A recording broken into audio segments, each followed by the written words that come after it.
Yeah, you know what time it is. It's time for the Geekenders podcast. MegaRan, Jesse and Dodger, what up? Let's go. Yo, it's the weekend. Yeah, it's time to geek out. Let it begin. Go on, stream and shout. It's Jesse and Dodger, so give them a follow and see what the Geekenders are all about. Yo, it's the weekend. Yeah, it's time to geek out. Let it begin. Go on, stream and shout. It's Jesse and Dodger, so give them a follow. #1 geek podcast, without a doubt. Yo, another end of another long week. Got a job and a kid, I know that you all beat. So take a second, grab a drink and vibe while we catch you up in just a matter of time. On gaming, comics, whatever you're doing. If you're nerdy like us, then you know you should tune in. Thank you for sharing our world with us. Now follow, subscribe, and turn this up. Yo, it's the weekend. Yeah, it's time to geek out. Let it begin. Go on, scream and shout. It's Jesse and Dodger, so give them a follow. #1 geek podcast, without a doubt.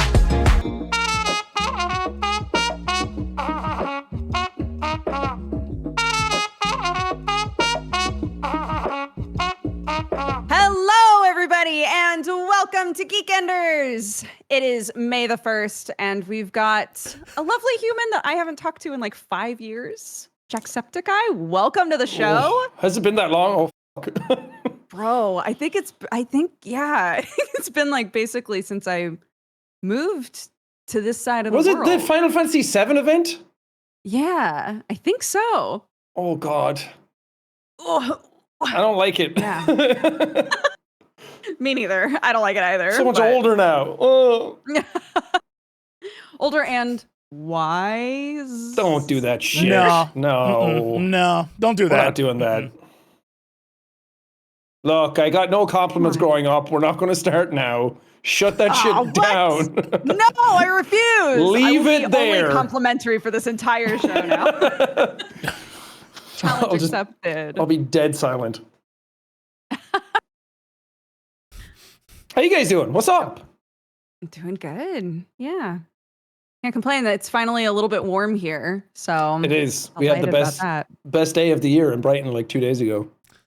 Yeah. Hold on, what do you mean by a little bit warm? Like, what kind of warm are we talking? Hold on. My phone will convert it to F. You know what? Hey, thank you for this. You're so welcome. Thank you for helping out. 68. It's Americans. currently, yeah, it's 66 degrees where I am right now. So you're spring. Okay, I love that. Yeah. I mean, technically, yeah. It's nice. But that's about as warm as it gets here.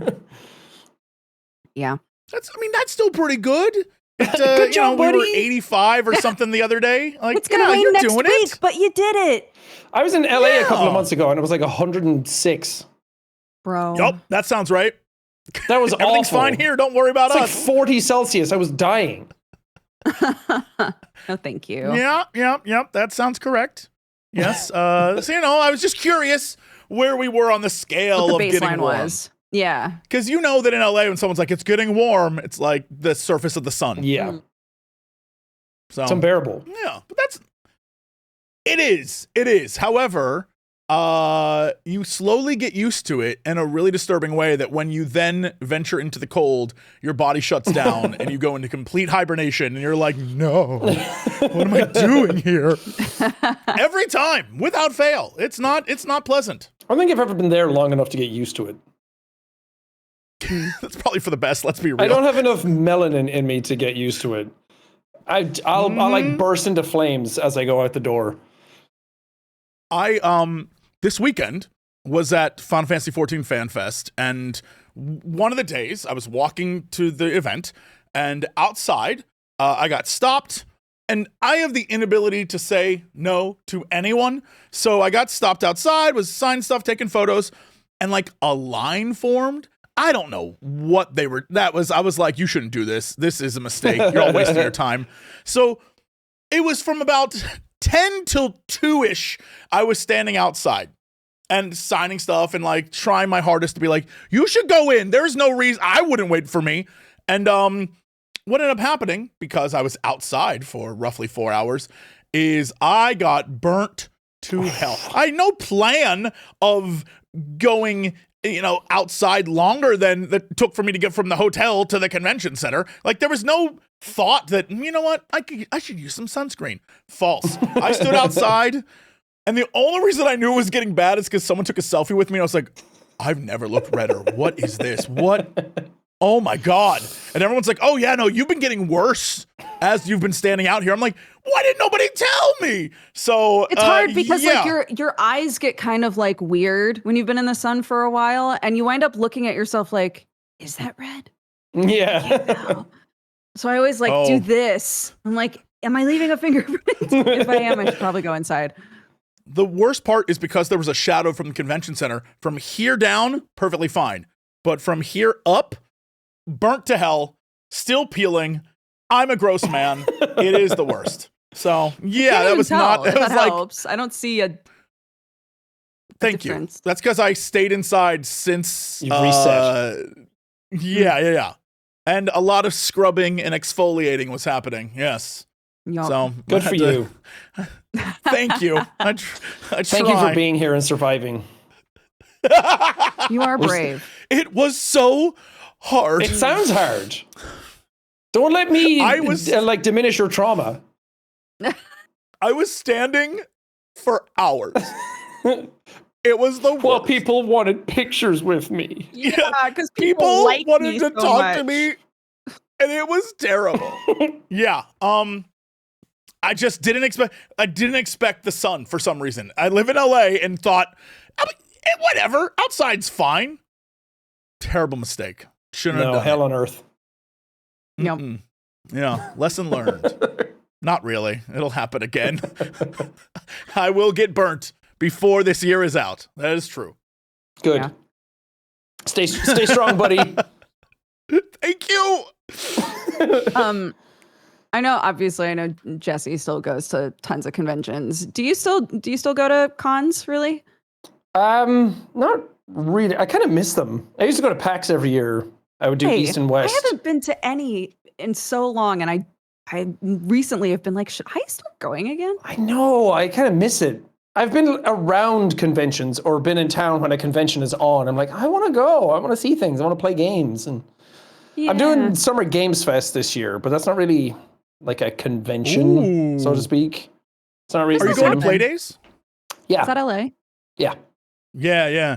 Playdays legit might be one of my favorite things. It is one of the chillest, kind of coolest sort of everyone you know from the games industry is going to be just vibing and chilling and hanging out. It isn't too crazy. You can just sit outside and have a coffee with like some random guy at a thing and be like, yeah, well, okay, yeah, no, that's really cool. It's nice to see you. And then just go play games. And it isn't hectic and insane. And it's not like the LA Convention Center you're running from like one hall to the next. It's just a street. And every building on that street is it's like rented out by one of the games companies, and you just walk on in, see a thing, do your stuff. I'm going to give you the hot tip. This is the best one. They give you food tickets. And yeah, you could take those food tickets and go and get lunch at a food truck or whatever. However, there's a pizza place at the end of the street. At the end of the day, I just go there, grab my pizza, take it home. I'm like, bye, haters. It's great. That's the winner. Full ass pizza. Come on now. You take that pizza and you go. That's the plan. So I mean, yeah, it's genuinely there's fun. There's no other way to get pizza, so I can't wait. I'm gonna go in and ask for the Jesse special. And you know what? They'll be like, our good friend Jesse. Yes, we know him well. Yeah, I've never been to Summer Games Fest. I missed E3 when those were on. I think I got in. I was going to go to the last one before we knew it was the last one, and I just didn't. And I just never made it to LA during the summertime. It's going to be fun. Yeah. I must stress, I finally can share this story with you specifically, and I'm very excited. Years ago at a PAX, you had a signing right next to Crendor and I, who had a signing. And I know exactly what story you're going to no. Oh, it's I can't believe this happened. So you had, I'm going to say, 500 million fans screaming and cheering and very excited of for course. You.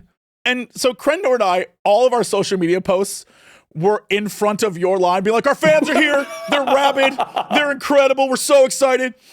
But what ended up happening is they capped your line, right? They cut it off and they were like, yeah, I assume because you had a life to get to.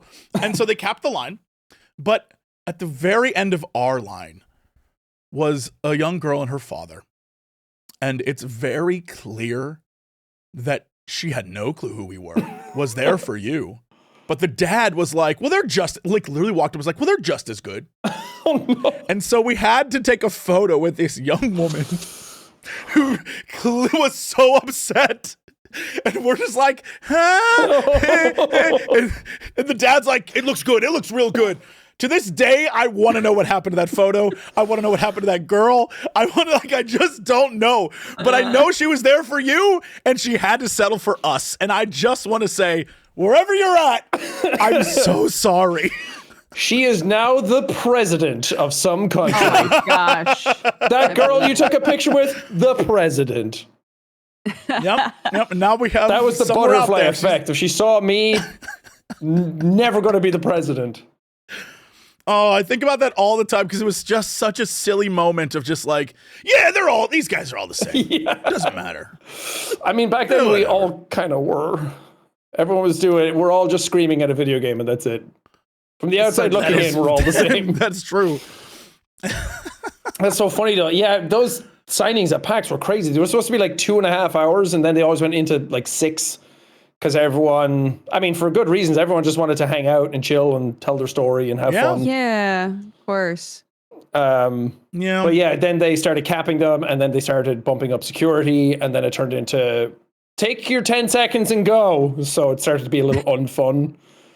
VidCon's kind of the same thing. You show up and you have a ticket and you put in the ticket, you get the picture, you get one thing signed and you leave. And that's it. And that's all you get. Do VidCons still happen? Is that still, is that still going? I think so, yeah. I had no idea. I haven't been We're to just one old, Dodger. in a long time. We're old. We don't get to go anymore. We are, they don't. No one's gonna shit like they don't want grandparents there. Like, I'm here to see my favorite YouTubers, Jesse and Dodger. You'd be surprised. Most now. of VidCon, at least when I was there, was still like legacy content creators. Like none of the newer generation ever came in. I think that's what it is now because TikTok took over for a while and now it's all TikTokers who are the ones people go to see instead of the last one I went to in LA. It was Musically still. So oh my it gosh, was like so the Musically ago, kids were there dancing and lip syncing in the hallways, and then it became TikTok. And yeah, fuck, we're old. Goddamn. It was a long ass time. I was watching a compilation of old Vines, and all of the comments were like, guys, should we do 6-second content again? I was like, stop this. Don't. Guys, we can't. Unless you don't want to get paid. I mean, go for it. You can do it all you want. It's not going to do anything for you. Do 6-second content, sure. I don't even know if that would get promoted anymore. Everything's length now.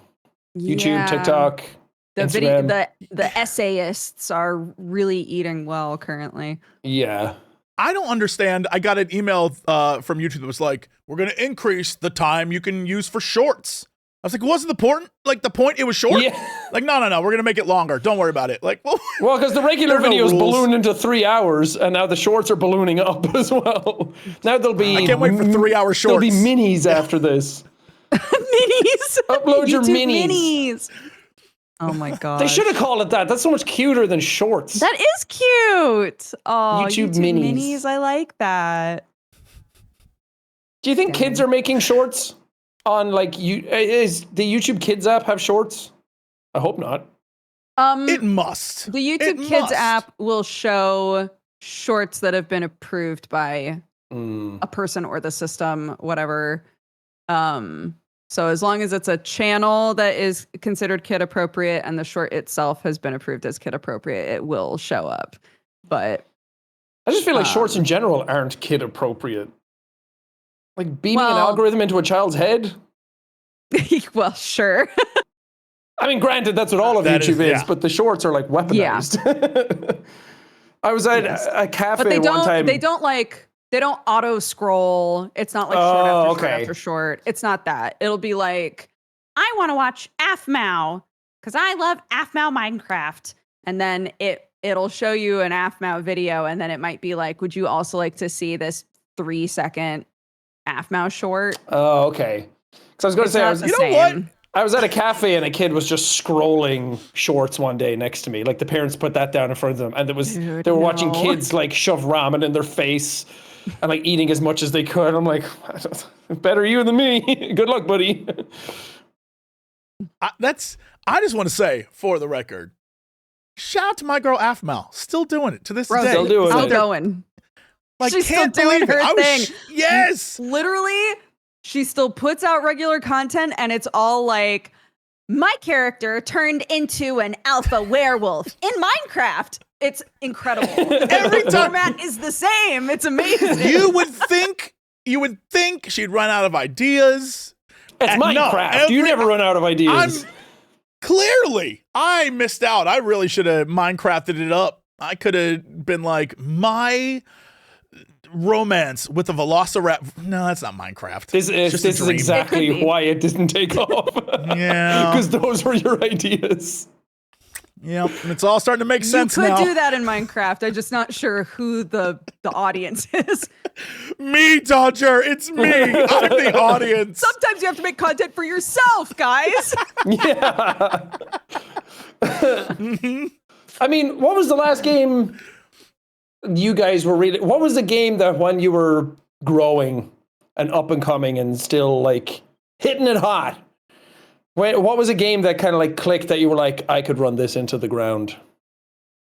Because for us, it was kind of like the Gmod era. Like that was the first one. Now everyone's like, you're a Fortnite streamer or you're a whatever streamer. Mm-hmm. Back then, you were kind of like a Gmod person. I think when I did my first visual novel, when there were only like a couple of them on Steam, I was like, bro, I could just do visual novels. I love doing goofy ass voices. I could do this forever. But it turns out that a lot of visual novels are 1 million hours long, and yes. I only have so much voice to give.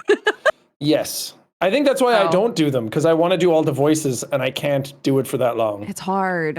It is hard. You have to limit yourself, or you're like, hello, everyone, I'm back. Yeah. And then you always pick the craziest voices as well, where someone's like a chain smoker and you're like, I can't do that for 5 minutes. There'll be a character that shows up and I'm like, this is a throwaway character. And I'm like, hello, children. And then that's the main character. And the character you thought was going to be around gets shot in the head, and then that guy takes over and is just there forever. Yeah. No. I don't know. Warcraft was what I did back in the day. Right. But like, I don't know. I feel like my greatest problem is that the ADD kicked in and I never settled on anything. So I would constantly move around and constantly do stuff and always change. And it's not like the greatest for the YouTube algorithm. You know what I mean? It's like you have to be a person. Yeah. You could be the MMO guy or the horror guy or the visual novel like whatever. But the minute you're doing horror, visual novels, FPS, like detective games, all that stuff, no one knows what you are. And it's really funny to me because everyone's like, I came for the one thing, but you're playing something else and I don't like it. I'm like, well, I hate to tell you, it's going to be a lot of that, guys. Yeah. Especially these days, I think it's kind of flipped now. Back in like 2016, it was like, do everything, be fun, be merry. Now it's like, no, do one thing, monkey, dance. That's really it. And it's interesting to see, like, I've been going back through and watching like a lot of newer YouTubers, especially like the 2020 era when people joined during COVID, and seeing their initial starts where it's like, let's figure out what we are and let's experiment and do fun stuff. It's always wonderful to see that. And then you see the one video that pops off and then that's who they are forever. Yeah. And it's like, oh, right, you're the guy who makes secret rooms in his house, or you're the person that secretly works fast food jobs, or you're the it's like, that's it. I'm like, yo, I would lose my mind. Yeah. I couldn't do it. Yeah, same. I don't want to spread false information about a person, so correct me if I'm wrong about this. Is this Dodger? Don't start drama, okay? I'm sorry. Is it Stampy who started like 8 different channels that all did different big games? And then when the Minecraft one popped off, he was like, okay, I guess I'm a Minecraft guy now. That is the first time I've ever heard that, so maybe. It's, I think it's Stampy, but I mean, that's a million years ago by now. Feel free to correct me if I'm wrong in the comments. All you Stampy heads out there, sound off. Yeah. And if Dodger is wrong, go after Dodger. Like, don't correct her. I want to see the videos. Go to Stampy, be like, this chick spreading all kinds of false information. Take her down, about you internet. Specifically. Yeah, that's what I like. Yeah, I love drama. This is the worst. That'd be like the worst beef to start ever. Like, I heard he made a lot of channels. I heard he started a lot of channels and hustled real hard. And it was only 2. You liar! So. Yeah. How dare you? Yeah, it could be. I mean, yeah, I've never heard that, but that was kind of the thing back then. I mean, it still kind of is the thing. Mm-hmm. Just do everything until it clicks. Just, Yeah.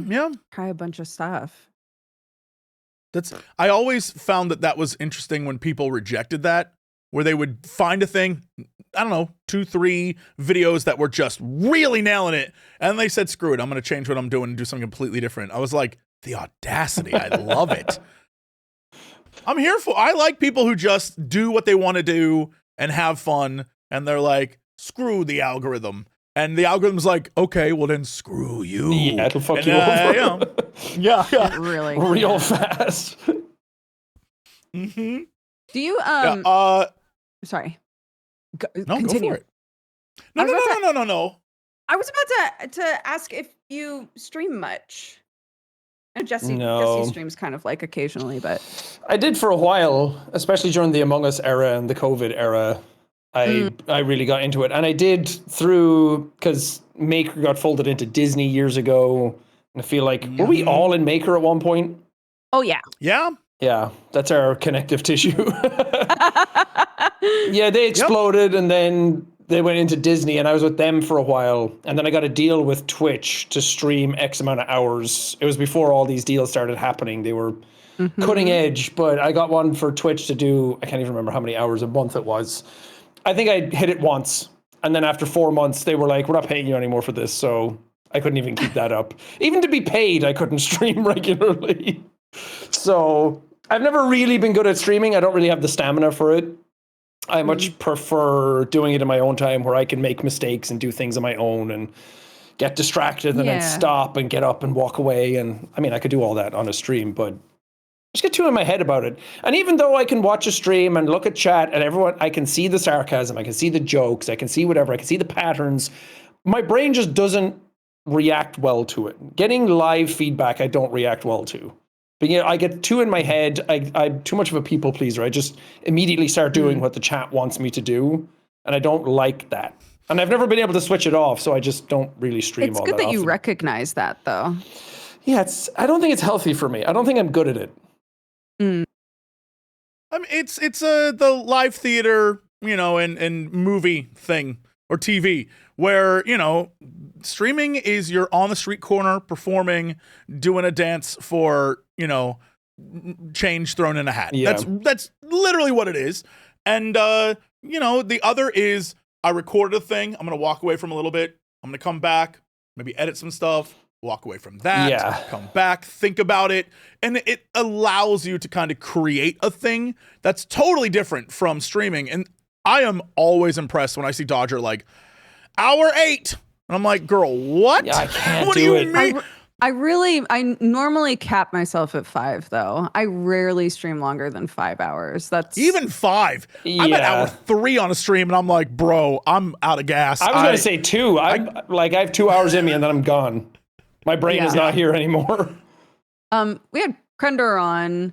It was just he and I on Geekenders a few weeks ago, and he's done the full loop now. He was exclusively YouTube and then exclusively streaming, and then was like, actually, I like the pacing of making videos. And he's now like, I'll stream sometimes, but I prefer just making videos. I like the craft. I like crafting a joke. I like crafting pace. And if I ever stream, I do stream for like Thankmas and things like that. We'll stream for like 10 hours, but it's a very different type of content. I can't like game stream for that length of time. Even recording at home, I like I'll do something for an hour. I'm like, I need a break. I need to get up. I can't just sit here and do this all day anymore. I just don't have the energy for it. Yeah, and you're able to choose that for yourself. So yeah, it's good to take advantage and be like, this is my workflow. I need to be able to step away consistently. Yeah, I also think maybe I'm just too insecure for streaming. I think whenever people say stuff about me, I'm like, yep, I believe that now. That's true. Or if I'm playing something and I can't figure it out and people are like, you're dumb. I'm like, I know, leave me alone. I can't handle it. Oh my God. Playing like a puzzle game on stream is so like, that's masochism. Why would you do that? Don't look at me. I will figure it out eventually. Don't look at me. I'll play a game and then it's like a tiny little math problem shows up and I'm like, oh no. People are going to see. They're going to see I can't do basic math. And even like 4 + 6. I'm like, what? No, what does it mean? It doesn't make sense anymore. We always, for every game that I play, we try to have a warning list. And the second that a game makes us do math, I put math in the warning list because I'm like, if you are good at math, you will get mad watching me try to do a math problem. That's just facts. And we're all just going to have to accept it. Yeah. And I'm surprised. I've been doing this, like 13 years now? I'm surprised no one has caught on yet that certain things I just can't do. It's outside of my control. It's outside my power dynamic. I can't do it. Leave me alone. Go away. Stop expecting better of me. It's never going to happen. They keep putting you back up on the pedestal and you climb down frantically. Like, no! My pedestal is as big as a cardboard box in my head. Like, that's as much as I'll give myself. Like, stop building a granite tower. You can put someone else up on it. I look up at them and be happy. Yeah. I'll be really happy for that guy. So about this pedestal, how do I get up on there? I would love that. If you could just statue. Yeah, I'm fine with that. The viewers are the only ones that can put you on the pedestal, buddy. I'm so sorry. I'm sorry to tell you this, they're the worst. But teenagers ruled the planet. Everything and anything that happens is because teenagers deem it so. Music, entertainment, makeup, fashion, YouTube, games. It's all teenagers buying everything. Yeah, all the people that watch me are in their 30s. I would hurt their back if they tried to put me on a pedestal. They don't. You know what? They got kids. Yeah, they can't do that. Their kids could build it. True. No, they're gonna reject me real quick. They'll be like, "You like this? Ew." Yeah. You just gotta flip. Oh well. You gotta start being more palatable for people. You just gotta shave off the rough edges. It's all rough edges. Okay. I don't know. There's something in there. Shaving me down for a while. What's the Tootsie Roll of Jesse? What's in there? The Tootsie Roll of Jesse is, man, it's deep. It's deep in there. You're going to shave down, and you'll probably shave past it. It's one of those things where you start shaving to the core, and you just keep, you're like, there's nothing in here. It's like, oh no, you shaved that away like 20 minutes ago. You shaved the whole right out the other side. Yeah. The middle of a Tootsie Roll is an empty, hollow mess. Yeah, no one wants that. Oh my goodness. Dukes, really quickly, because I've been thinking about this the entire time. What is your sweater? My jumper? I keep seeing it's an old Manda jumper. And can I just say, I accidentally took my kid to school wearing this. Oh. Hell yes. Hell yes. Hell yes. I love this. What is it from? Our friend Manda, she does a bunch of her own merch and has done a lot of Sam's art forever. So anytime she drops new merch, he just buys all of it. And pretty much all of it has hot, almost naked women on it. Nice. They're very comfy, and sometimes I forget. Did you get jeering looks at you? No, I realized right when we were walking up, and I had my little satchel on, so I did like I was holding onto the satchel, and that way I was kind of covering it. I went, "Bye, baby, love you," and then ran away. So, but yeah, that's cool. Yeah, it reminds me of some like Manda. Early 2000s metal band merch. Yeah. Speaking of, that's so funny. I have a like button up that has a bunch of roughly the same equivalent sexy devil chicks that is from the early 2000s, that like metal era. Yeah, it's exactly what it is. Hell yeah. Love that. You know what? Shout out to sexy devil chicks. They're the best. You know what? You're doing it, ladies. Carrying the world on their back. Horns Them and and tails. teenagers. Yeah. Yeah. Teenagers and sexy devil chicks. It's all it is anymore. Can I Back in my tell day. you guys? Can I tell you guys about a farm experiment I'm doing? Sure. Yay! So, we just sheared the sheep, and I have tried so many different methods to clean this wool, and it never gets completely clean. So somebody, maybe 2 months ago or so, said next time they get sheared, you should try fermenting it. So I went to look that up. How do you ferment wool? So it's like great question. It's very simple, but like what happens chemically is really cool. Basically, you put the wool in a big bucket, preferably a black one, because it needs to hold in as much heat as possible.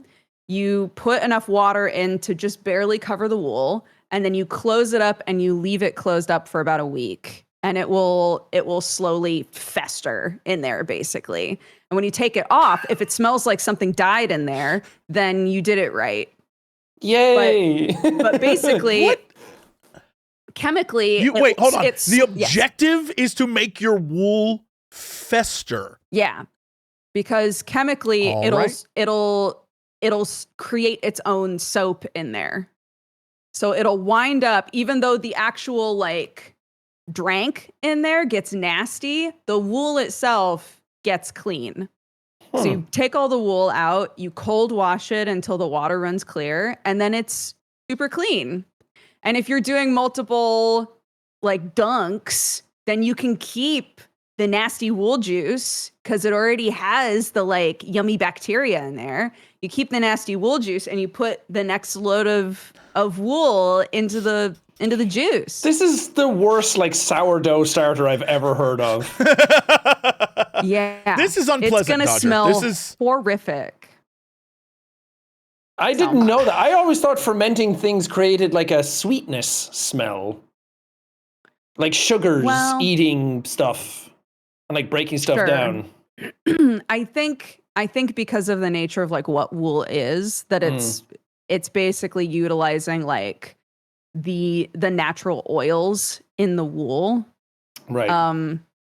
I think it just gets gnarly. What are you going to make out of your wool? In the past, I've carded it and used it for felting. I've only one time tried to spin it and it didn't go well, and I've never tried it again. But if I managed to get it really clean, I'd like to try spinning it again. That's cool. Could you sell the wool? You could. I could just card it until it's like clean and mostly like laid out flat, and then you could just sell it like that. But a lot of people don't want to have to process it. Do you sell anything on your farm? Is there anything that you sell? No, or is it just all everything that leaves the farm is just given away? I didn't even realize you had a farm. What animals do you have? Yeah. Oh my gosh, it's been Oh no. Yes. Oh no. Hey, I grew up in like farm country, so I love farms. You should visit. That would be so fun. Yeah, we've got just like a small holding. We've got a couple of pigs and some sheep, and a nice big garden, and it's fun. That's cute. What else do you have, Dodger? Don't stop there. What else do you have? We have turkeys, and we have a bunch of chickens, and the tortoises are going. My sister-in-law has been living on the farm, and she just bought a house and is moving, so she's taking the tortoises. Yeah, you kind of stopped early. You named like double animals after he told you to keep going. Oh, there's more. There's so much more.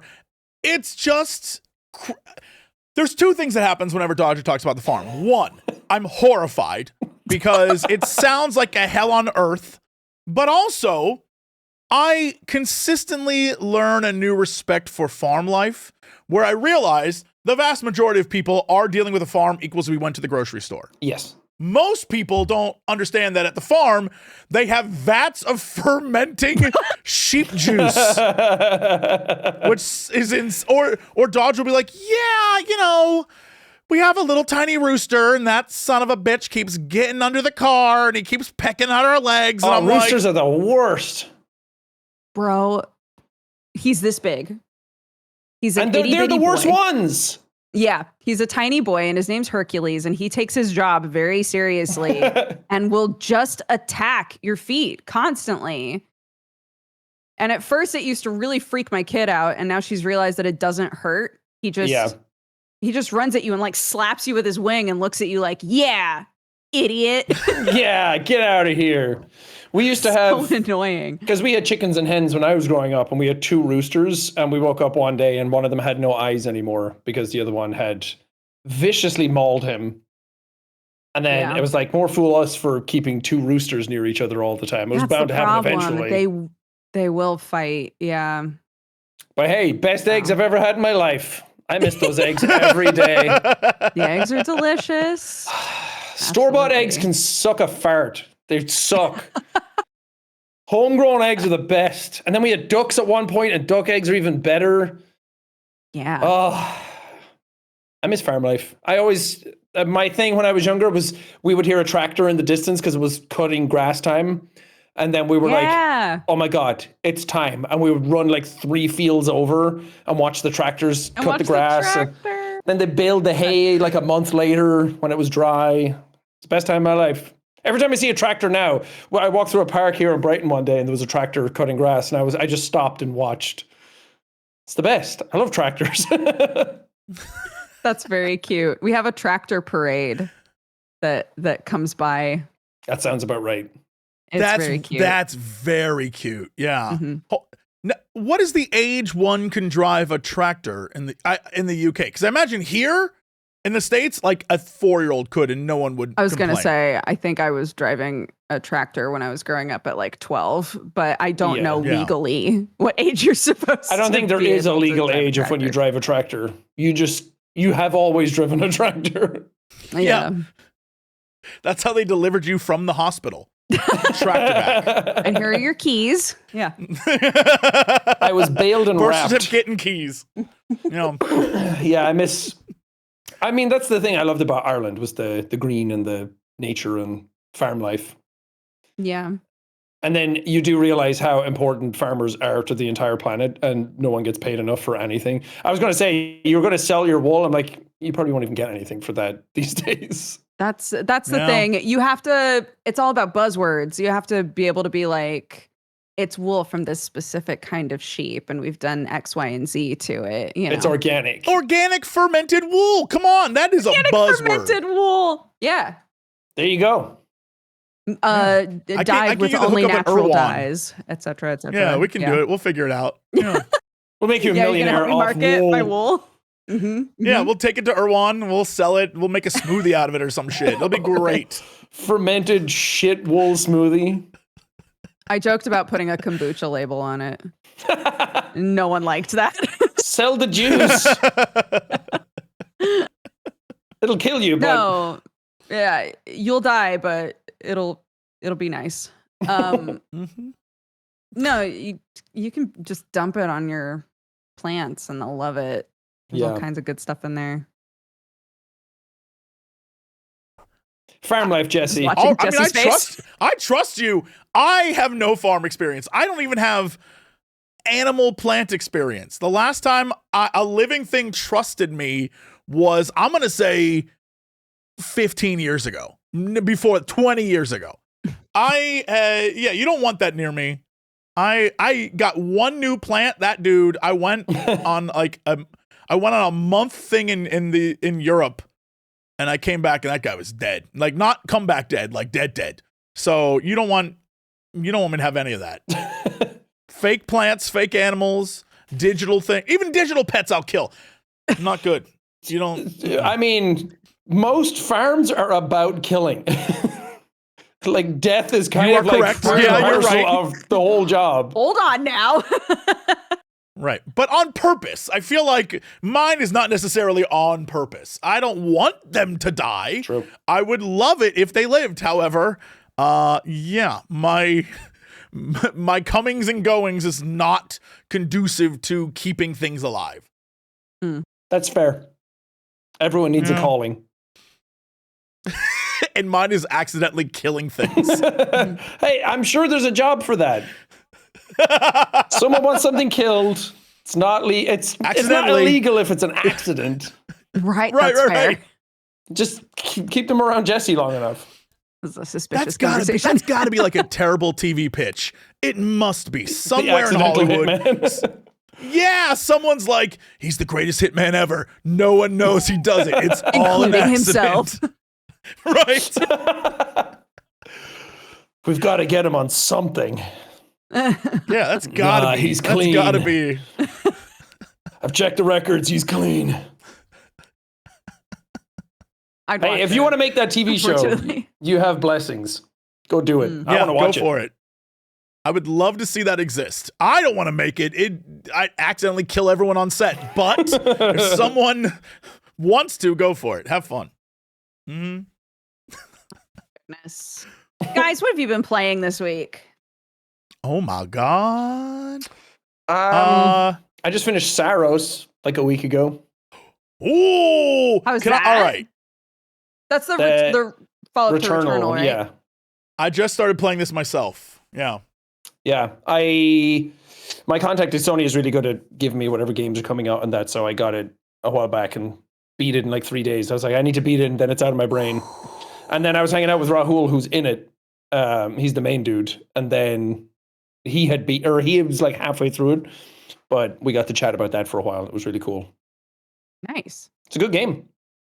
Yeah? Pitch it. Aliens want to kill you, and they will throw fractals at you until it happens. Okay. Yeah. So for those of you who played Returnal or know of Returnal, truly one of my favorite PS5 games. It is stunning. I love Returnal. Yeah. And so this is sort of the follow-up to it. Same vibe. Essentially, it's going to be a weird story experience where you get flashes and glimpses of what's actually happening, and you will be questioning everything you're seeing 90% of the time. You'll be like, what is that? How does that work? What is this thing? All while the game is doing its best to send as many different colored lights at you as it can. And there are moments, there are moments of this game where the screen seems like it's filled with projectiles. And it's over. I realized while playing, I was like, oh, no, I'm old. Like, I finally hit that moment where I feel like, oh, no, my reaction time's down, dude. Yeah. And with that said, it has so many quality of life things compared to Returnal, where it feels like they learned some lessons about, like, okay, we need to give people a better chance. Like, one of Returnal's biggest problems I felt was, like, you would play some runs where you knew it was cursed and doomed the moment you started. Yeah. And you'd be like, son of a, all right, well, I guess I can get some more points or whatever. And you go as far as you could, but you knew you were going to lose. Yeah, it's a roguelike, by the way. Yes. Preface the runs. And so you have to, this time around, you always feel like you're building up no matter what. Yeah. Eventually, in some of the, like, before you beat a boss, they have a cap where it's like, look, we're not going to let you power level this thing. You have to actually get good. But over time, it becomes progressively easier and easier to get a run done. And I don't know if on the back end, they have like sympathy runs, but there's definitely one run where it felt like the game knows I can't beat this boss. And it's like, we got you, bro. And then it happened. I was like, all right, okay. But it's very fun, and I'm enjoying it a lot. It's hard to talk about any story stuff, because if you even try to explain the story, you're already spoiling stuff immediately. Yeah, it's like your team go out on an expedition to the planet to figure out why the planet. On the basis of terms. You're searching for other teams that went there before you, and you've arrived, and it's pretty crazy. Have you ever seen the movie Sunshine with Cillian Murphy in it? No. Mm-hmm. It feels like they watched that and then we're like, we can make a game on that. Yes. Okay. But it's cool. I mean, I adore Returnal as well. It's one of my favorite games of that generation. I really loved that game. Yeah. So good.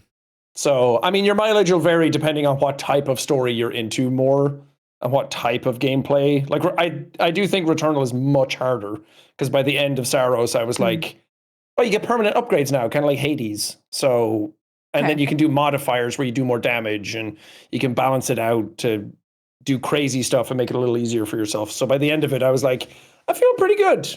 I think out of what, like 10 bosses in the game, maybe less. I think there was only 2 that I repeated. I think the rest I was just like, I'm blazing through this thing, and it felt really good. Didn't feel like I was smashing my head against the wall as much as Returnal. Okay. That's There's good to know. also there's like a weird, I don't know if it's the design, but I feel like because the first 2 bosses, they don't give you a lot of the back end stuff. Like, I think it's after you beat the second boss, you finally unlock that balancing system you were talking about. And so the first 2 bosses, it's kind of like learn to play rather than we're going to give you a bunch of things that'll make it easier up front. No. You're going to have to figure this one out yourself. And also in the beginning, they're doing the drip feed. I think everything after the second boss finally opens up story-wise and gameplay-wise and stuff. But depending on, that mileage may vary thing, there's going to be some moments in the beginning where you're like, I'm out of story to find. I'm out of like upgrades to get. I just need to learn to play. Yeah. And it's probably the best way to do it, to be honest, is like, you're going to have to dodge some stuff and learn what your shield absorbs and actually use it. And also use your hand rocket thing, please. Yeah, and, you also have a shield in this one all. to like hold blue balls and like fire them back, kind of. Okay. That is true. And you hold the blue balls. You do get upgrades to that to make it a bit easier as well. But the progression system will lock you out unless you beat a boss. So it'll cap off until you beat that. So there is a wall to certain enemies. And like the story drip feeds to you, but I think the biggest thing I love is I knew what it was going in, but also if I were to say even the name of the planet, it would spoil things for like half the viewers right now. Yeah. I mean, it's kind of the same with Returnal with some of the names. Yes. And like, if you know anything about that mythology, you're like, oh, I know, I get it. That's true. Yeah. But that's also what attracted me to the game. Like once I knew, I was like, oh, I know what we're doing. And once I knew that, even the drip feeding, I'm like, oh yeah, I know. Yes, this is great. Okay, let's keep going. This is fun. Yeah. The various NPCs and different characters you meet, the things they'll just randomly say, I'm like, oh, okay. And I love that stuff. Yeah. I mean, shout out Rahul. He's killing it in that game. He's so fun. Yeah. It's Dodger, you'll love it. If you loved Returnal, I loved Returnal, if you liked Returnal, you'll like this. And you'll probably love it even more because it has more like sort of back-end quality of life features that you probably during Returnal will like, if I just could have something permanent for a minute. Yeah. Yeah. Did Returnal have any, I can't even remember, it's been so long since I played it. If you died, did you, you did. If you got an astronaut, you got a second chance. But this time it's just a permanent upgrade. You can just get a do-over indefinitely. Yeah. And then you can mess with that. Or you can, say, I want a lot of power, and then say, but to balance it out again, get rid of my second life. Yeah. Which is great. It's a cool system. And I love that studio. I want them to do well.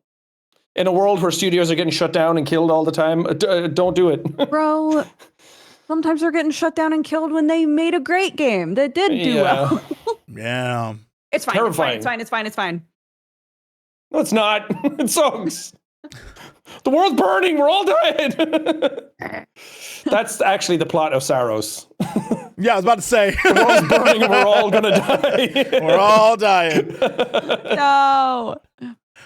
What have you been playing? Me? Yeah. This is going to be the first week that I don't talk about Pathologic 3. Jesse must be so delighted. You did it? You finally beat it? I'm done. I'm Well all done with it. Thank you. It doesn't mean I'm not still thinking about it. Sure. But I'm not playing it anymore. So I got to play some Did other you get shit like a this week. good ending, and like how did it end for you? Well, I'm not going to say that specifically, but I will say it ended in a I way. just know that you were going through it because you tried to save people and it only ended badly for you. So I'm wondering what the follow-up to that was. You don't have to say like, "There's the ending I got," but like, What I will say is, were you happy? I got an ending that I was fine with.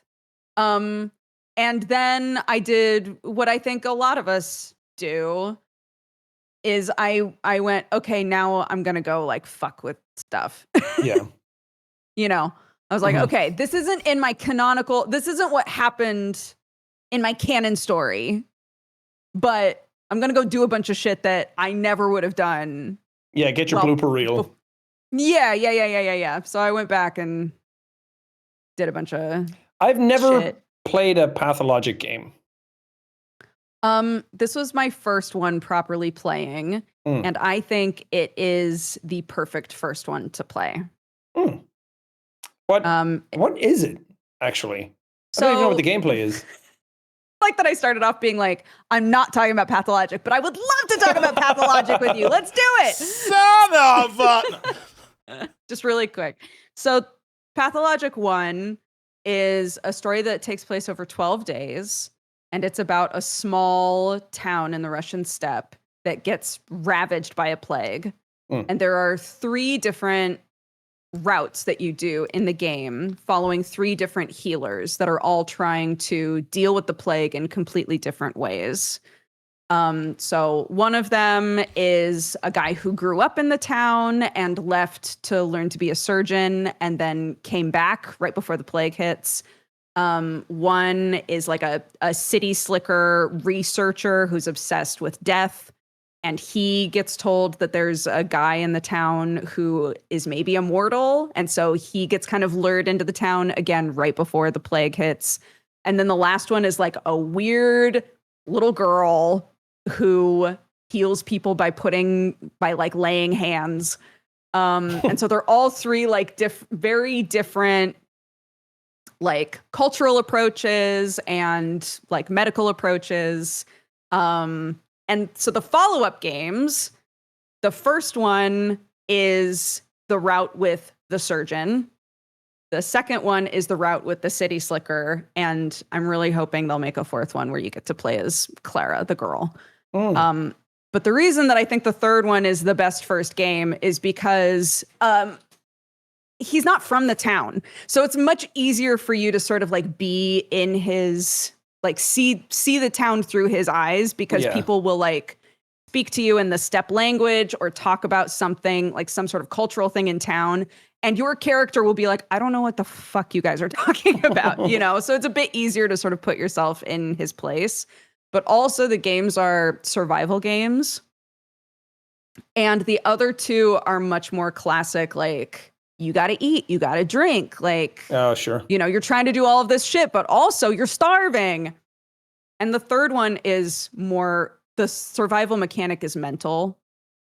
So it's like, he's the sort of dude who forgets to eat and drink all the time, right? Like he's very like hyper fixated on what he's researching, but he's also a drug addict and has huge mood swings. And so the situations happening in town will either make him really manic or really apathetic, both of which are dangerous.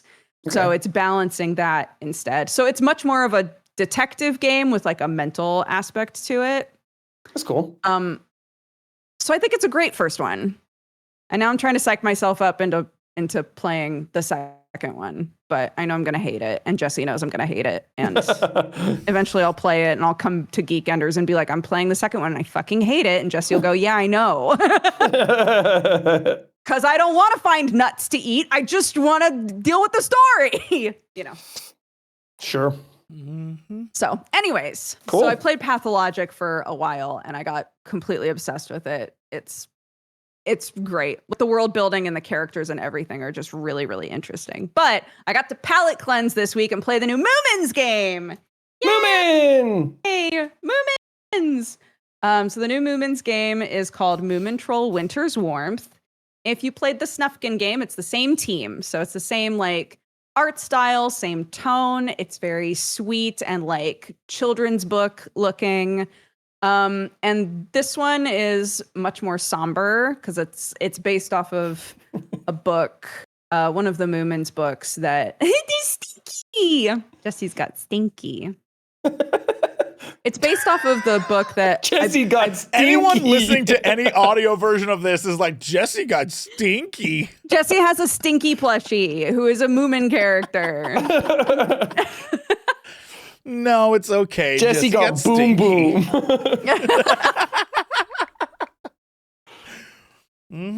Yeah, it does look really cute. I don't even think I would ever touch a game like this normally, but it's so cute looking that I kind of want to play it.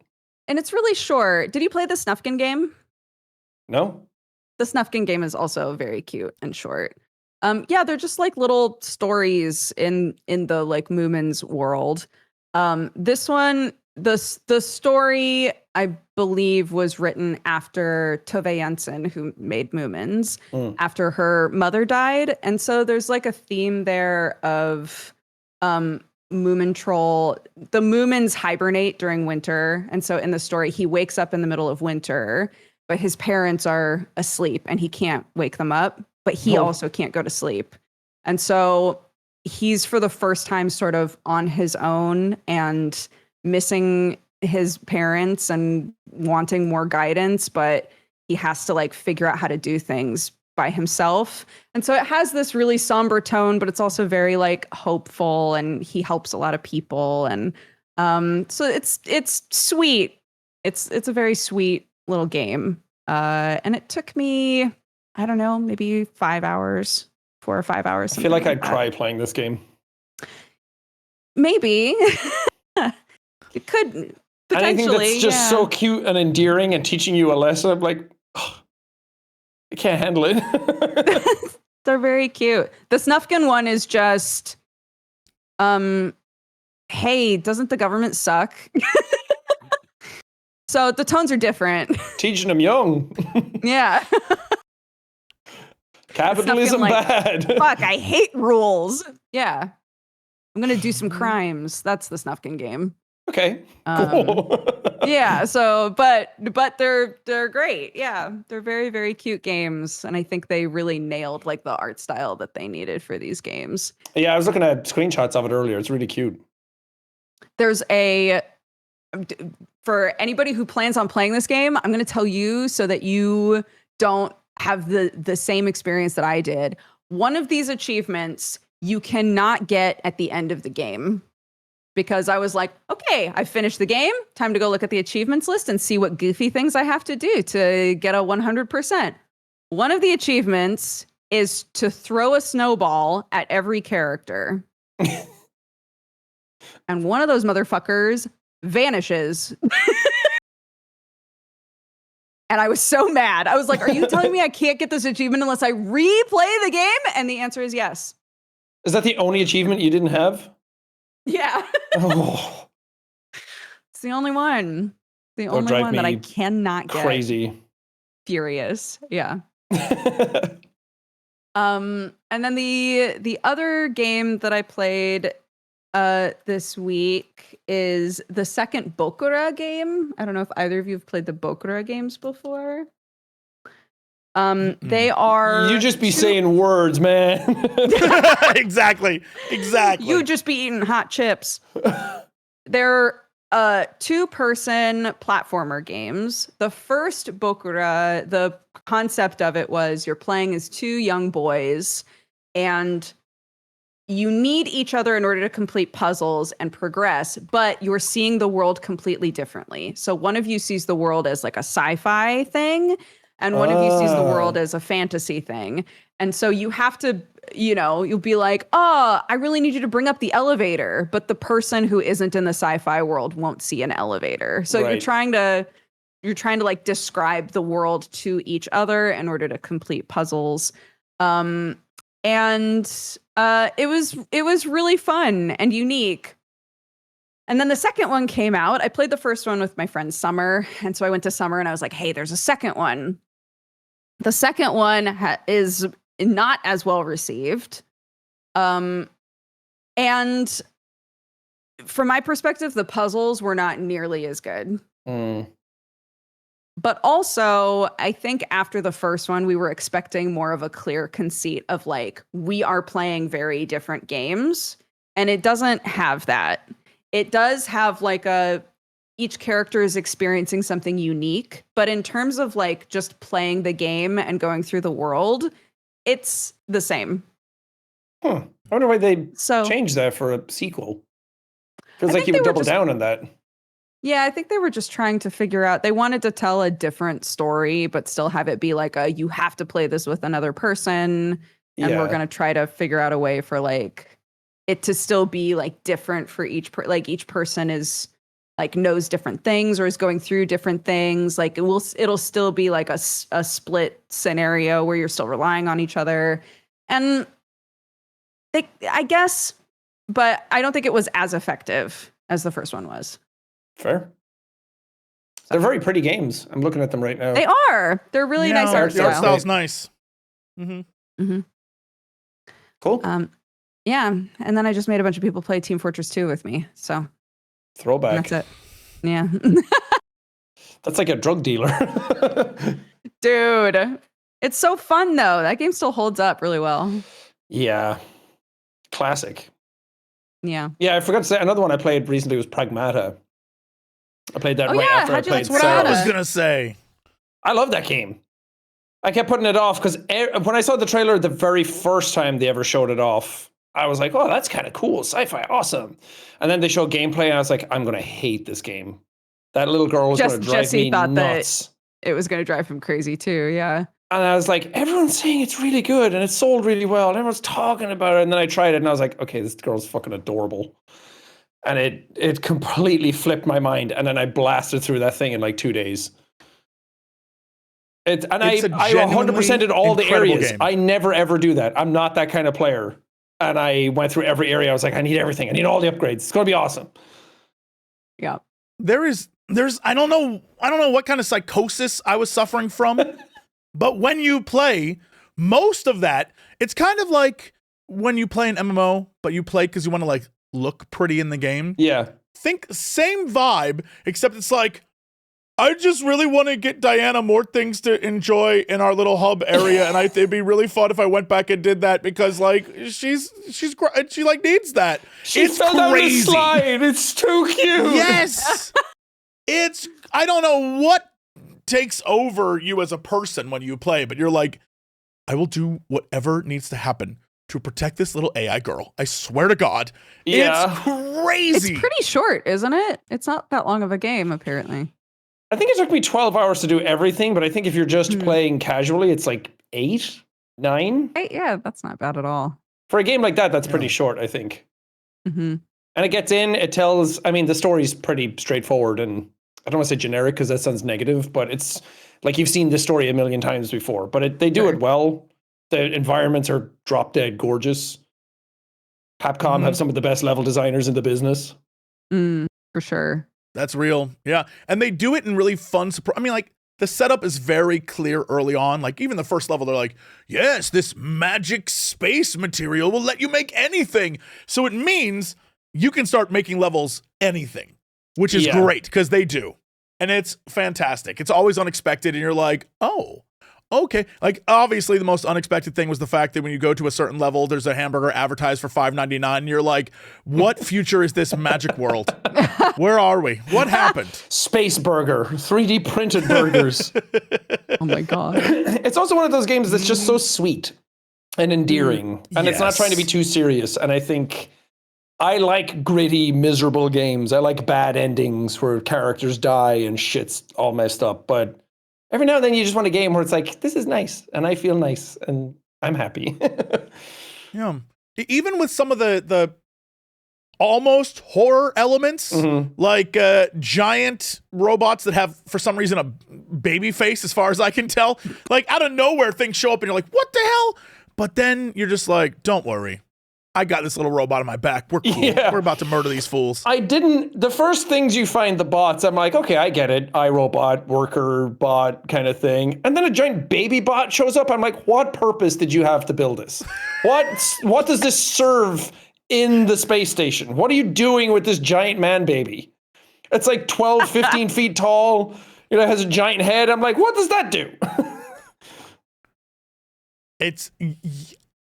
It's honestly, there's something. So the game itself has. This sucks to say because it's said all the time, but it has like a Soulsy vibe in the way they design the levels.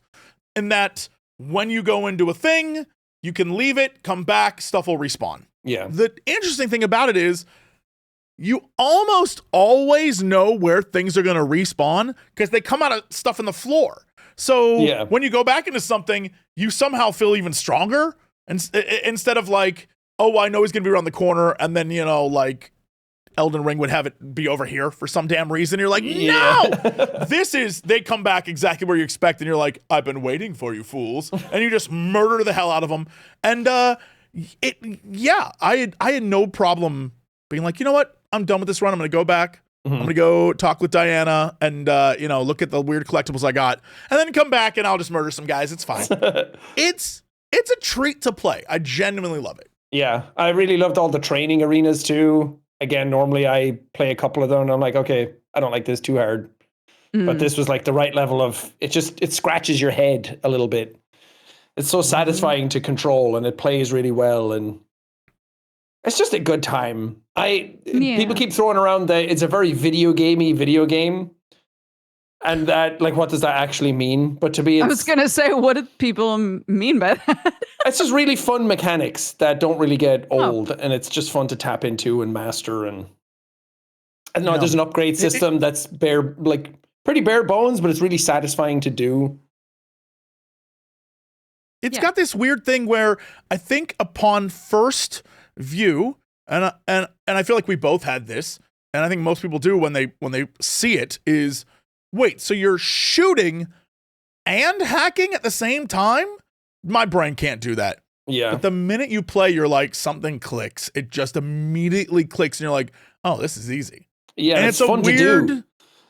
Yeah, it's a weird thing to understand where you're like, oh no, I thought I was stupid, but like, no, this is simple. This is actually you really like flows together. BioShock pipe puzzle? Now do it 1,000 times.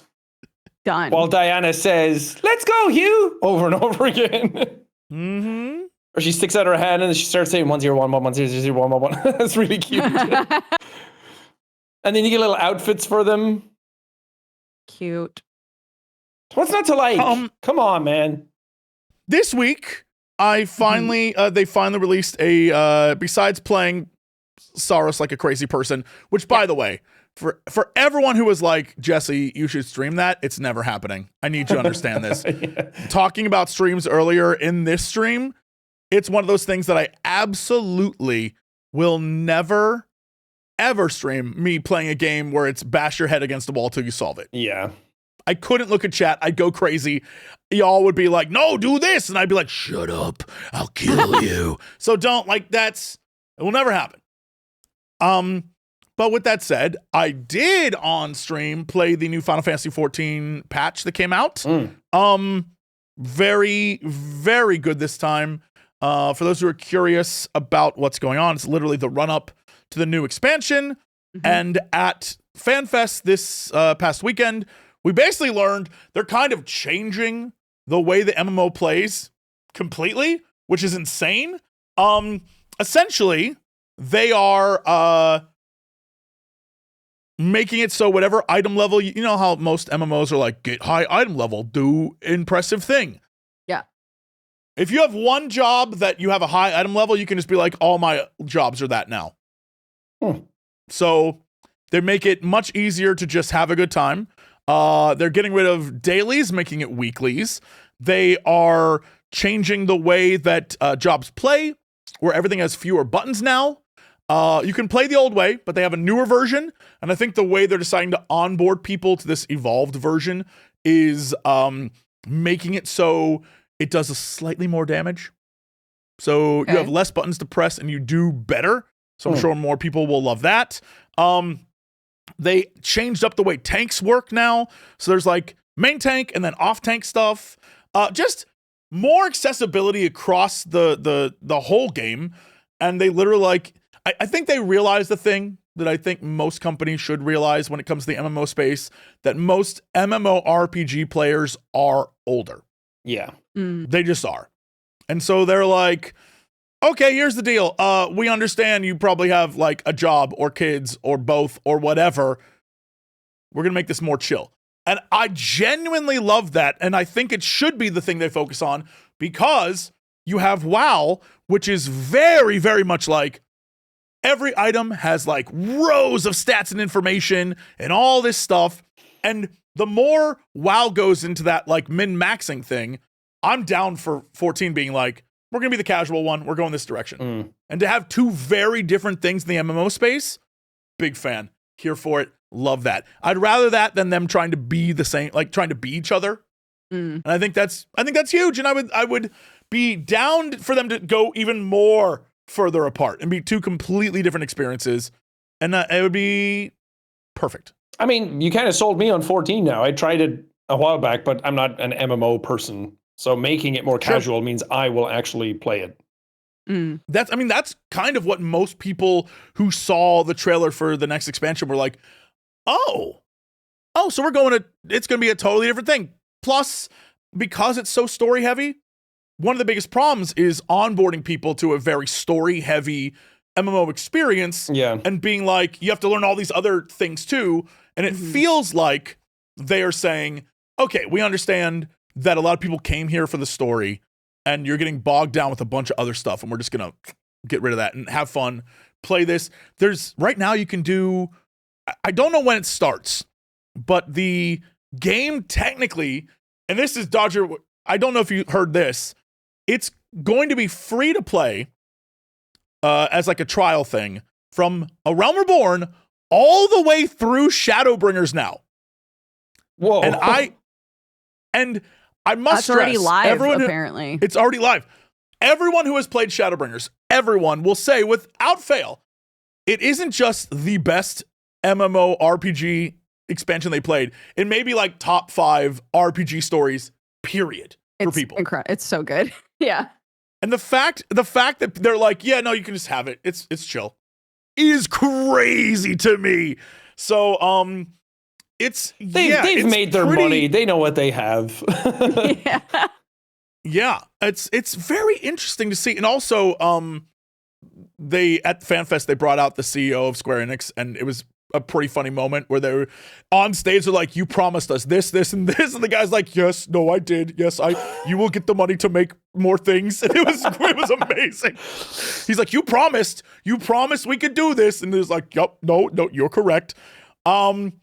So yeah, it's I would mention anything about the new expansion Evercold, but I can't because it's so incredibly tied to previous spoiler stuff that for anyone who hasn't played, I will not go into that. But they made so many quality of life changes that it's honestly, I walked away like, whoa, okay. A great example is the new button system is almost stolen from Street Fighter 6. Essentially, they saw Street Fighter 6 say, yeah, you can do it the old way, or you can learn this new way, and there are going to be 2 different ways to play, but both players can play against each other, and that be a thing. WoW has like a one-button thing, which I love that too. I'm all for making things easy for people. But this one, they're like, oh no, we're not going to make it a one-button thing. We're just going to change the way stuff works. They also got rid of the sort of 2-minute meta in 14. If you do any high-end content, the stupidest thing in the world was that for a long time, everyone in the raid had to sync every 2 minutes to this like, all right, everyone, huge damage increase coming in. All right, everyone, press your 2-minute button, which was like something that would help the raid right now. And then, honestly, huge fan of that. I love it. They're like, no, that's stupid. We're getting rid of that. Yeah, that's what kind of keeps me from playing games like that. I'm like, I don't want to get into a raid and be the bottleneck that gets everyone killed and everyone gets mad at me. And I just don't. I'm agoraphobic when it comes to MMOs. I don't want to be. I only near ever those do them with people. people who have already done them a million times. Yeah. I'm like, you guys will know what's going on. I don't want to ruin your experience. I just want to have fun. Yeah.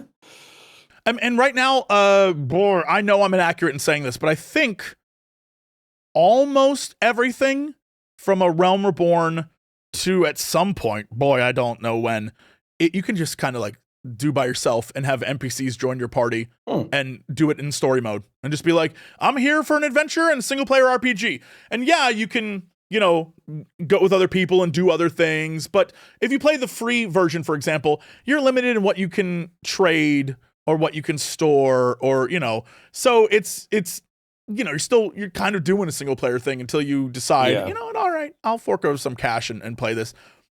I kind of dig it, and I'm absolutely here for that because it's absolutely a really great separation now because, WoW is very clearly, this game is going to be about the combat and the mechanics and the dungeon running and doing your mythics and all that stuff. Mm-hmm. And 14's like, all right, we're not going to compete in that. We're going to do something completely different. And I am here for it. I would much rather that be the case because it reminds me of when Saints Row 1 and 2 tried to be Grand Theft Auto. Yeah. And you're like, no, stop that. Cut that out. And then Saints Row 3 came out and I loved that game. And I was like, oh, you did a thing and it's so different. Yes, please. Yeah. That's what I need them to do. And I think they're doing it. And I'm very pleased with that. Yeah. And the new stuff just came out this week. It's a treat. They added so many more things like the housing can feature, you can put more stuff in your house now. You can, store for Dodger, all the artifact stuff can go in the armoire now. They just we're like, let's make it quality of life across the board. Big fan of that kind of stuff. So nice. Thumbs up. Yeah. Shout out 14. There you go. It's the only MMO I've ever stuck with. Yeah, I think I did Guild Wars 2 back in the day for a while because I had a friend I met online who played the shit out of it. It's the only one I've ever stuck with, and that was for 2 weeks. I will say, MMOs in general, they're not for some people. And that's totally, most games aren't, you know what I mean? Yeah. But it's interesting to see people get caught up in the hype again because a new expansion's coming. So out of the blue, so many videos appeared, and I was like, honestly, I'll watch all these. Let's see what people have to say. And everyone seemed pretty excited. So all right, I'm ready. I like when an MMO leans into its story and not just its mechanics. Yes. Because I think that's what I would play for. Yeah. Big same. That's the biggest reason that I've stuck with 14 is because I'm really attached to the characters and the story and what's happening with all of them. And kind of crazy. Also, Dodger plays a Catboy in a bikini, so I do. Yeah, the story. He only wears underwear. He's got a good story. His story in my head is great. Yeah.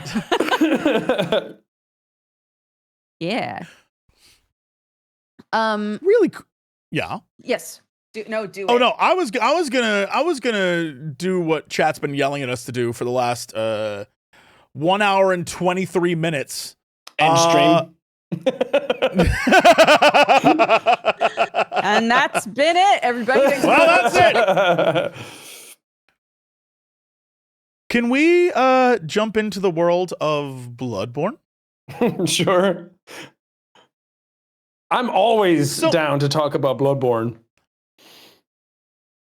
How did, I'm sure for people who aren't aware, you are executive producing some amazing stuff.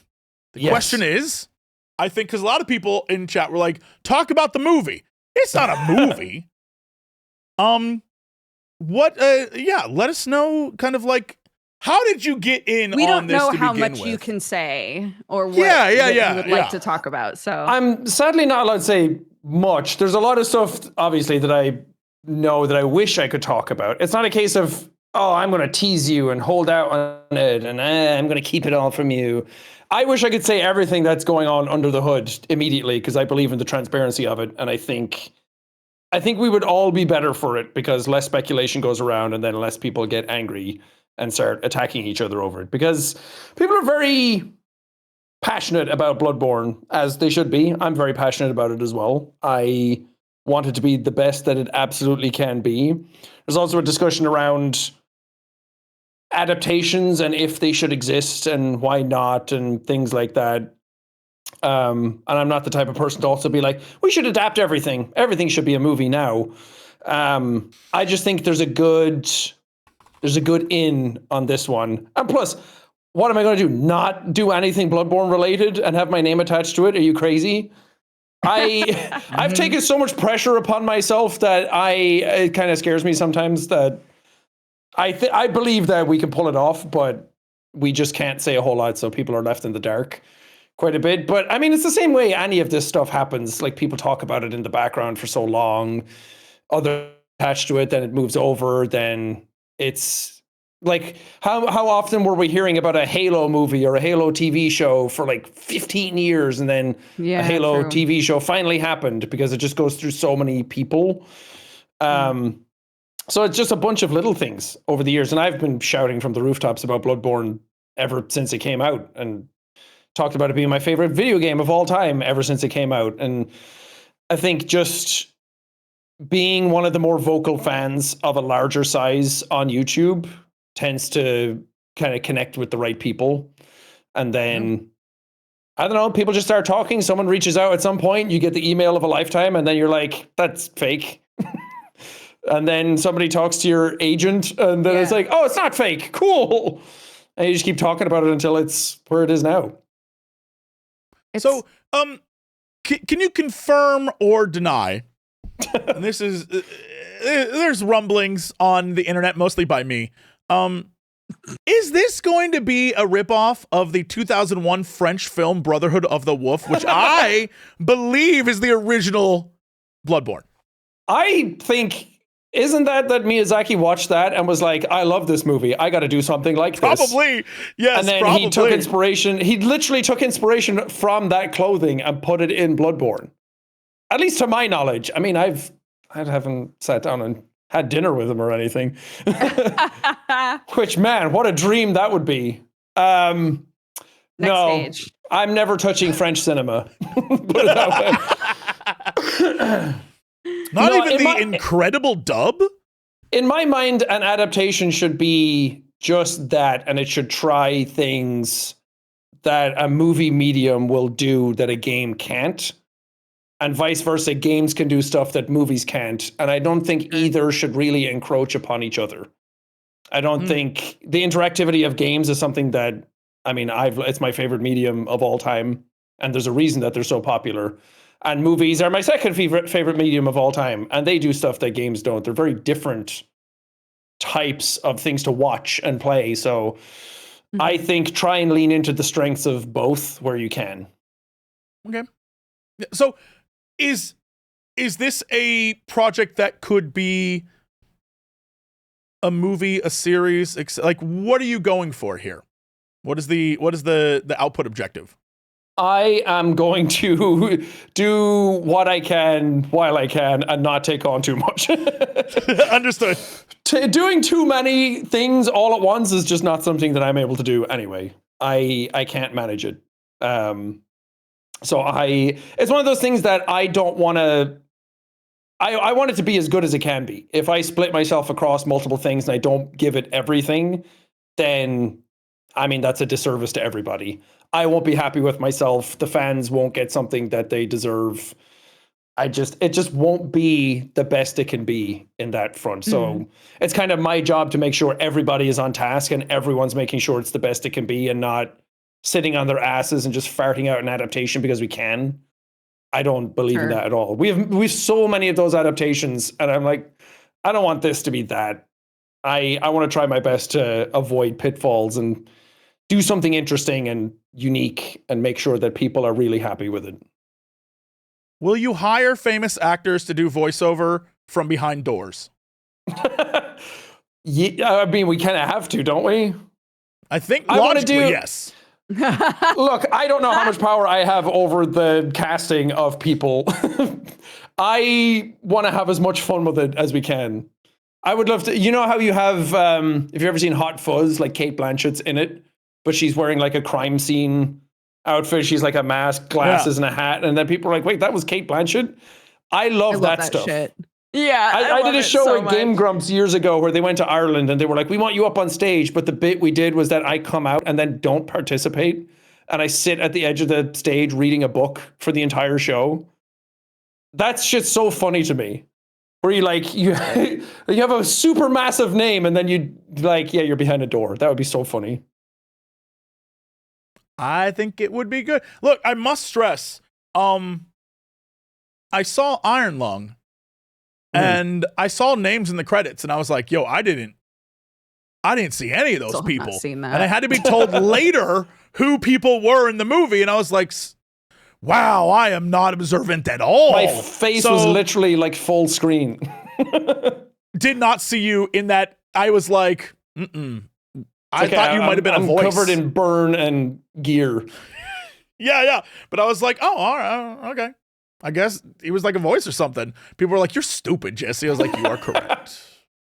No. So this is a thing that I assume is a ways off.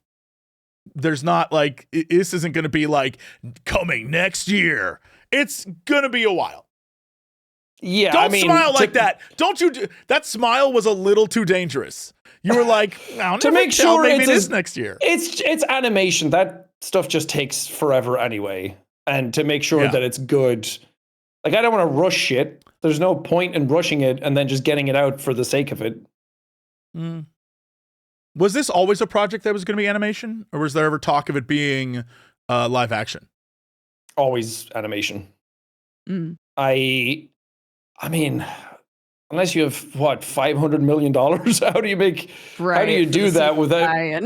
Yeah, that's at least in my mind that costs so much money to do right and do justice. Like that's, I mean, even games themselves are pushing like 250 million just to get them done. Yeah, shit's expensive to make.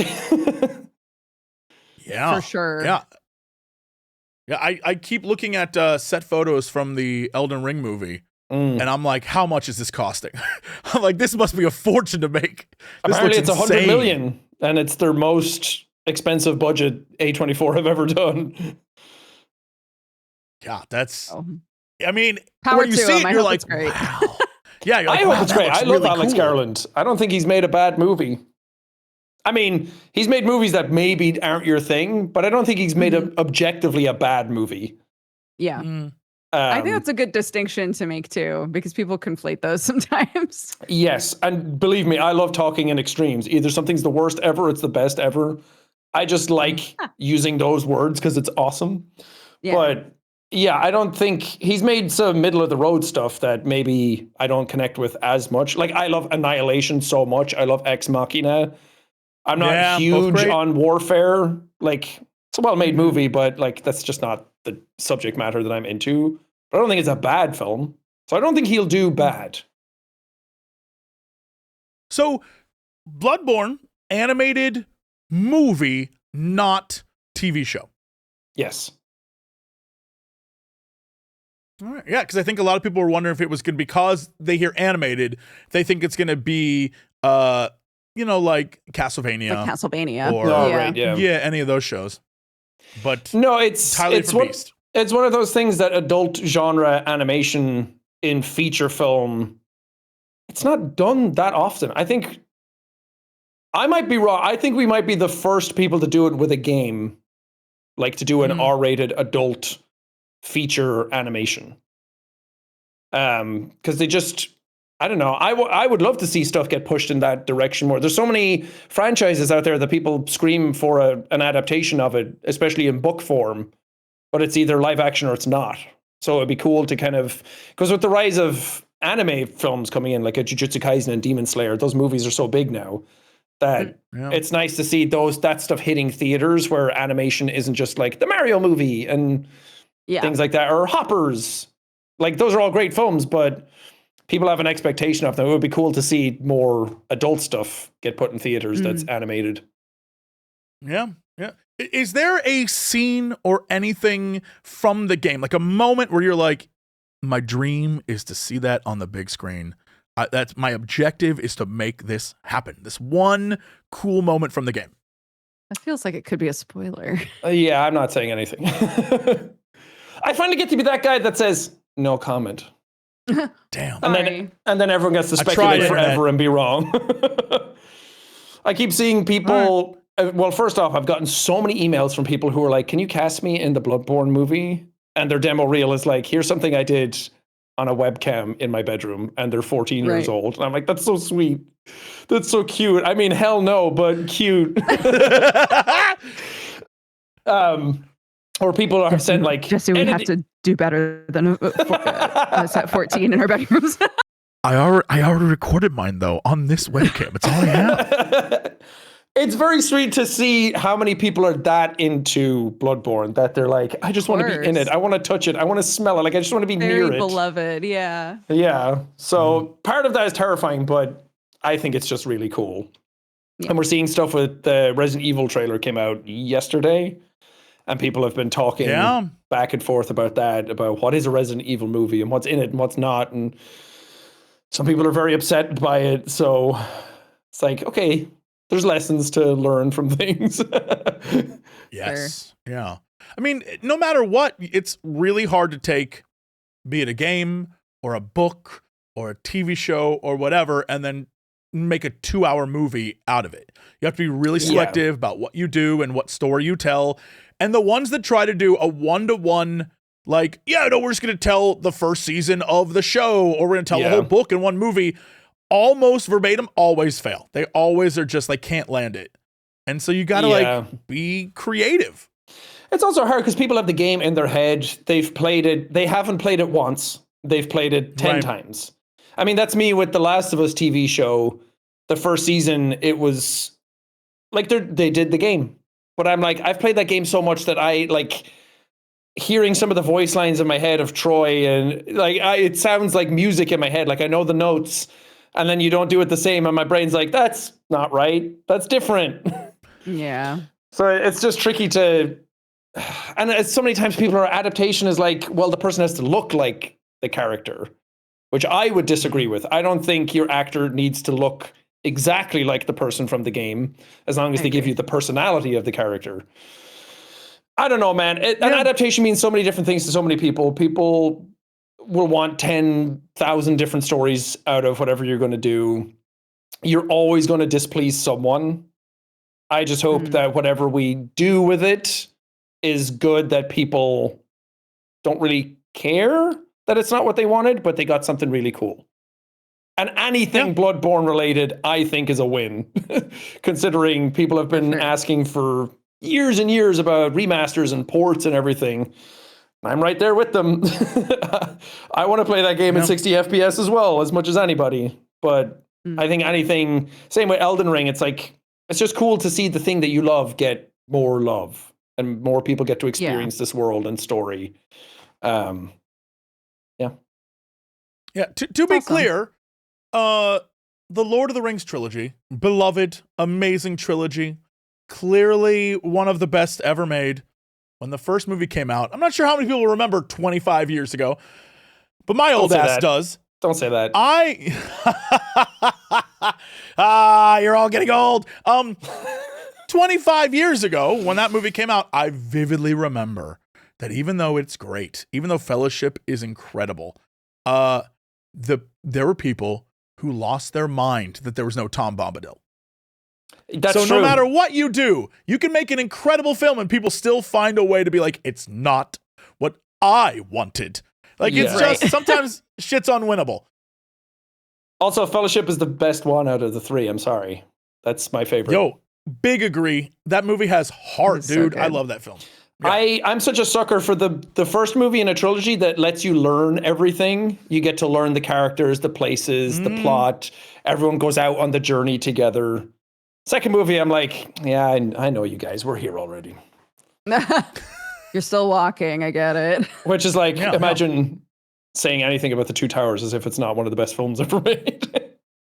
I mean, but yeah, that's like I can sit here and make fun of the fact that I sat through 4 endings in Return of the King, but I loved all 4. But after a while, you were like, okay, we're just milking this. Like, all right, Peter, take your time, man. Let's have fun. But it's like a fantastic trilogy, but people still find things to be like, I'm gonna nitpick this thing, and it will happen. Like, it's Star Wars all over again. And I mean, I was 9 when Phantom Menace came out, so that movie's made for me.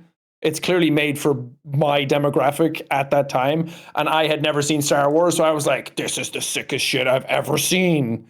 And then you grow up and you realize people hated it. I think people are softened to it now, but I'm like, I was watching Lord of the Rings when I was 11, and I was like, this is the coolest thing ever. I didn't know it was a trilogy. They didn't get to Mordor at the end of the movie, and then I was so excited for a second and a third. We had the exact same viewing experience, because when the first movie ended, I was like, what? It's right there. Why didn't they go? My boys are still walking. Yeah, so I didn't know anything about a book. I didn't know characters were left out. I just thought it was the sickest shit ever. Yeah. Somewhere out there, Roland Emmerich's Godzilla is someone's favorite movie of all time. And I also watched that, I think, when I was 9, and I thought Godzilla was the coolest thing ever. Yep. I want to find that person. I want to pick their brain. I want to talk to them and just be like, what about it? Like, what got you? Like, I like that they were basically velociraptors. I think that's really cool. It was Jurassic Park again. Yeah. Oh my gosh. There's a video came out by like a big YouTube like video essayist where she was talking about Aladdin and sort of the like tumultuous creation of the Aladdin movie. And during it, she talks a lot about an old movie called The Thief and the Cobbler, and had nothing but terrible things to say about it. And I had to just sit there and be like, oh no, because we owned The Thief and the Cobbler, and I watched that movie over and over and over again growing up, and I was like, it's not that bad, is it? I was like, what? He was like, the thief, his voice is so annoying. I was like, I think he's funny. Just trying to like cope. Oh. Yeah. Sometimes young you is just still in there like, it was good though.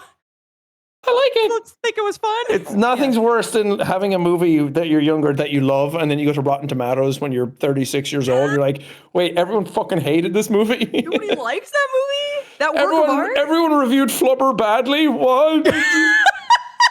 Flubber's awesome. That I forgot about Flubber, I had this dude. recent like exact same vibe, but with the movie Goonies. I loved Goonies as a kid. I still think it's a great movie. The Goonies is one of the greatest films ever made. It's incredible. But I ask as an adult, go back and watch it again, and you will realize that I don't know what the direction was of the child actors, but they talk over each other at all times. For the first 45 minutes, it's all dialogue over each other, and you're like, I don't think there was a script. It's crazy. Like, eventually the movie kicks off, but the beginning of the movie, I was like, oh no, I may have officially hit too old. I'm like, these damn kids say one line after another. Please let me understand what you're saying. I would argue that's kids. I would argue that's so authentic. Yes. Oh, it's completely authentic. But I realized, like, oh, this is crazy movie making. It's very clear these were all kids having the time of their life, and getting through a scene must have been insane because they'll just scream at each other in dialogue. I'm like, what the hell? And I realized, I was like, oh no, I'm old now. I'm like, okay, all right. Still love the movie, but I was like, oh, as a kid, this would have been so fun. And as an adult, I'm like, I don't know what you're saying in this scene. I can't follow it. What do you mean? I'm like, oh no. I gotta watch it again now. Oh, classic. I haven't seen it since I was pretty young, I think.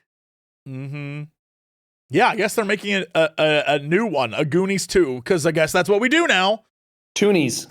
Goo-2. Oh yeah, that's the Toonies. The Toonies. Too Goon, Too Furious. Yes. I hate to be the bearer of bad news. I have a hard out in 5 minutes. Okay. Jesse, can you like? I'm sad about because I'm having so much fun. Well, thank you. It's been so great having you on. We can plow through this news. Easy peasy, lemon squeezy. Real fast. All right. So let's do releases because I think that's a lot more fun. But I will do one news story because I love this and I want to talk about this so badly. Big Camera, which has 45 stores in Japan, is reportedly, according to Video Games Chronicle, demanding customers looking to buy the latest Pokemon trading card game take a test. According to a sign spotted, there's a tweet that was put out that shows the sign. Customer must do 3 things in order to get cards. 1, take a quiz about the Pokemon universe. Only those who answer the quiz correctly will be able to purchase an item. The sign also says that you need to open the cards in front, like take the wrap off in front of the staff. And there's like a whole list of things you must do. The reason, of course, is because of resellers. So this store is like, we're not going to help resellers. We're going to make sure anyone who buys these is a Pokemon fan, which is absolutely wild and amazing. And honestly, I'm kind of here for it. That That's rules. great. Yeah, that's really fun.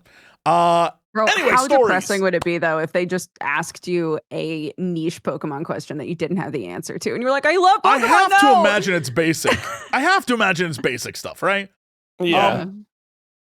But again, some releases. First off, already out, but I must stress this game is great. Forbidden Solitaire is a horror 1990s inspired card game where you play like you found a secret card game from the 90s on a CD-ROM, but there's something mysterious. So basically you're playing like a fun version of Solitaire, but it's like a horror game. Very cute.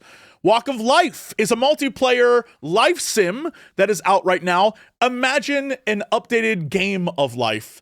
It looks very cute, very silly. Probably a ton of fun to play with friends. Then another game out as well, a game that Dodger, I absolutely, when I saw this, was like, oh boy, here we go. This is Dodger's game. Adorable Adventures is the game where you play as a little pig named Boris that when Dodger saw it, immediately freaked out. You play as the little boar and you go around and you like sniff flowers and you do whatever makes you happy. That's a very really cute game. Yes. Yes, it's very cute. Also today, the game that myself and a few other YouTubers have been working on called Dark Pals is out as well. Mascot Horror.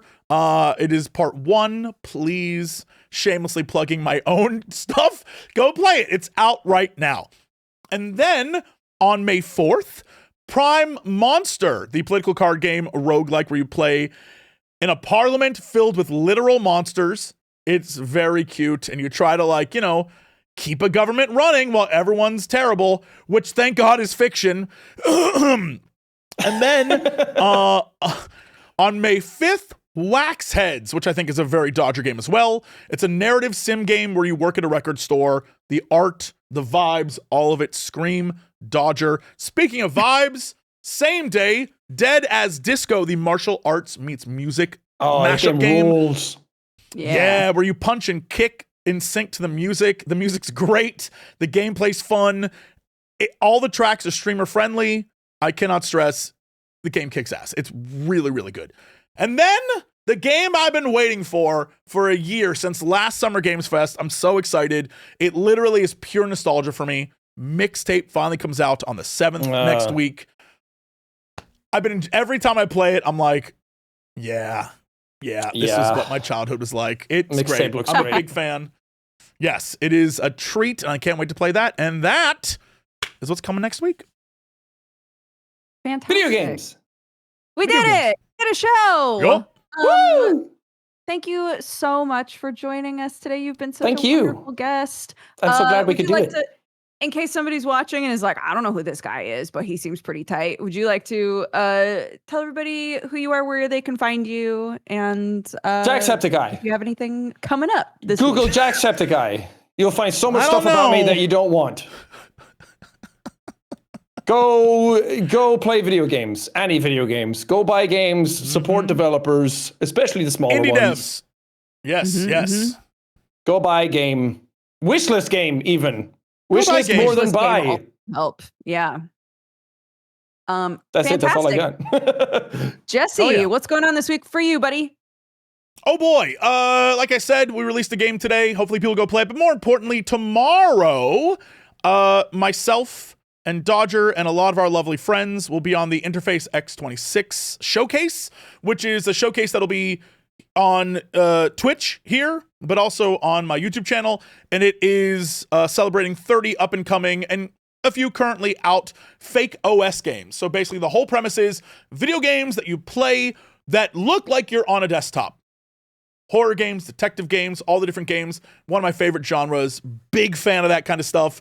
I love not just supporting the indie devs who make them, but the concept of that sort of, I found a desktop or I found a game for an old system and I'm going to try it and things are getting crazy.